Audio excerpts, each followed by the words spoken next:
Sí, hoy es miércoles del Enarograma con Stephanie Enaro. Stephanie, buena noche, bienvenida. Hola, ¿qué tal, Juan Pablo? Buenas noches. Híjole, pues, ¿por dónde iniciamos? Conflicto Medio Oriente desatado el sábado, después de una miniguerra. El año pasado, una serie de ataques de Estados Unidos contra Irán, el martillo de medianoche, y ahora la furia épica. Sí, definitivamente. Y estamos viendo que cuando el derecho internacional deja de funcionar, la geopolítica empieza a hablar. Y eso es lo que estamos viendo en estos momentos en Irán, Juan Pablo, porque no es un conflicto aislado en Medio Oriente, es un síntoma de algo más profundo. Y ese síntoma se refiere a que el sistema internacional que se fundó después de la Segunda Guerra Mundial dejó de funcionar, dejó de contener a las potencias, y esto lo podemos ver con dos discursos que son como el marco del momento que estamos viviendo. Y me refiero al discurso de Mark Carney en Davos, donde dijo que no estamos en una transición, que estamos en una ruptura del orden global, y el de Marco Rubio en Múnich, donde dice que hay que defender los valores occidentales. Y a todo esto se le suma la posición estratégica que tiene Irán, porque tiene las terceras reservas más grandes de petróleo, pero también domina el estrecho de Hormuz, que es la válvula energética del mundo. Y si esa válvula se cierra, como bien lo decía hacer el corte, no solamente sube la energía, sube el transporte, sube la industria, suben los alimentos. Entonces bien podríamos estar en la antesala de un colapso económico global si esto se prolonga, y por eso el Pentágono quiere acabar con la capacidad de Irán de cerrar esa válvula, pero obviamente esto ha ido más allá, porque ya vimos que se está expandiendo hasta el Océano Índico con el barco que fue hundido por un submarino. Que por cierto, cuando hablamos de cerrar el estrecho de Hormuz, no es literal cerrarlo, porque son poco más de 30 kilómetros, lo que imposibilitaría un cierre físico, pero lo que sí es una realidad es que Irán está atento a bombardear cualquier barco petrolero que se atreva en estos momentos a cruzar por el estrecho de Hormuz. Incluso Trump ayer ofreció escoltar a los barcos petroleros. Así es, porque Estados Unidos quiere reclamar el dominio de los mares, diciendo que va a garantizar la libre navegación, mientras que se dice que solamente los barcos chinos van a poder transitar aquí. ¿Y por qué es tan importante ver lo que pasa en el estrecho de Hormuz, pero también lo que pasó hoy en el Océano Índico? Porque el Océano Índico es el corredor que conecta Medio Oriente y Asia, y de ahí depende el suministro de energía de economías grandes como China y como India. Ahora también tenemos que ver otra capa de este conflicto, Juan Pablo, que tiene que ver con los proxies que ha desarrollado Irán. Tenemos a Hezbollah, el Líbano, milicias en Irak, a los Houthis en Yemen, y claramente también ha subido el costo de los aliados de Estados Unidos en la región, que han sido alcanzados, como Kuwait, como Arabia Saudita, y también ahora entran en juego los kurdos, que han sido aliados tradicionales de Estados Unidos en la región, que son un estado sin nación, que son capaces de desestabilizar al régimen iraní desde dentro. A propósito de aliados y no aliados, ¿cómo ves la bronca diplomática entre Estados Unidos y España?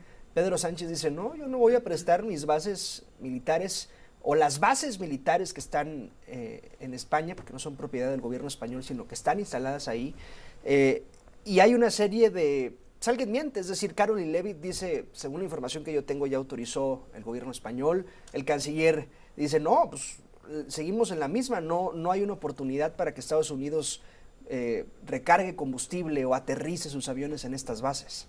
Claro, y eso nos habla de la ruptura del orden global. No solamente estamos viendo una Europa con muchas voces, porque mientras Reino Unido, Alemania y Francia ponen todos sus recursos a disposición de Estados Unidos y dicen que incluso están dispuestos a atacar Irán en favor de sus intereses, vemos a una España que dice no, yo no voy. Entonces hay una ruptura interna en las posturas de España, pero también una ruptura en la alianza transatlántica, porque antes Europa y Estados Unidos actuaban de una manera coordinada. Ahora, abierta la guerra, importante pensar a quién se le acabará primero el parque. Es decir, Estados Unidos ha dicho hoy que tiene todas las capacidades para una guerra extendida, pero no solo es el parque, no solo son los misiles, sino por ejemplo en Israel también debe haber una preocupación por aquellos artefactos que bloquean la caída o el ataque o los bombardeos, así como seguramente están preocupados en Arabia Saudita y otros países donde han estado utilizando estos artefactos desde el sábado pasado y en algún momento se les acaban. Así es. Le quedan varios días de misiles a Irán si lo sigue lanzando al ritmo que los está lanzando y se ha comentado en la prensa extranjera mucho que esta guerra se empezó a planear después de la guerra de los 12 días, que Ali Khamenei incluso diseñó el plan y que ellos están pensando en una guerra de larga duración que podría rebasar las 5 semanas. Y si eso pasa, el precio del barril del petróleo podría rebasar los $100 y el precio del gas seguir doblando su precio, porque ya vimos que Europa y el este asiático son los más afectados porque Qatar, que es un gran productor de gas, dejó de producir por los estragos de la guerra. Dice Donald Trump que el propósito, y hoy Caroline Leavitt lo reiteraba, pues es acabar con la idea de Irán de producir un arma nuclear, acabar con la producción de misiles balísticos, eliminarlos marítimamente. Pero ¿qué hay del régimen iraní? El ayatollah Ali Khamenei ha muerto. Hay 88 clérigos que podrían decidir, si no es que ya lo hicieron, quién sucederá a Khamenei. Se habla que podría ser su hijo. Pero ¿qué hay del régimen y Estados Unidos? Es decir, Estados Unidos querrá acabar realmente con el régimen iraní, que no es cosa sencilla, así como en Venezuela, por cierto. Estamos viendo que lo de Venezuela se volvió doctrina. No cambió el régimen, solamente puso un interlocutor más amigable. Y eso es probablemente lo que ocurre en Irán y también en Cuba, porque vemos que la democracia ya no es un valor de Estados Unidos, ya tampoco la defiende y claramente quiere dejar a Israel como el hegemón de la región, que es un hegemón con el que el gobierno de Donald Trump se lleva bien. ¿Crees que se extienda más allá del tiempo que Donald Trump pronosticó, 4 o 5 semanas?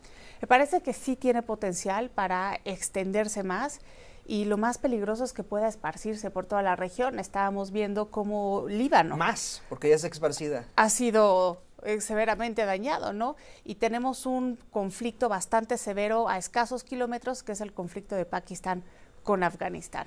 Y dentro de tantos conflictos, ¿cuántas guerras me decías hará unos meses que estaban abiertas? No me acuerdo, pero decenas. Cerca de 300 a nivel local, a nivel interestatal, y es el mayor número de conflictos después de la Segunda Guerra Mundial. Oye, y Kuwait hasta le tumbó 3 aviones a Estados Unidos, ¿no? Dentro de la confusión y seguramente de la locura que se ha vuelto coordinar logísticamente todo este tema. Y es que el precio de ser aliado de Estados Unidos o ser aliado de Irán ha subido. Al final vamos a ver quién se realinea con quién, porque esto va más allá de un régimen, esto es un reacomodo regional del Medio Oriente. Stephanie Enaro, geopolitóloga, nos vemos el siguiente miércoles. Aquí estaremos. Es Stephanie Enaro y su enarograma.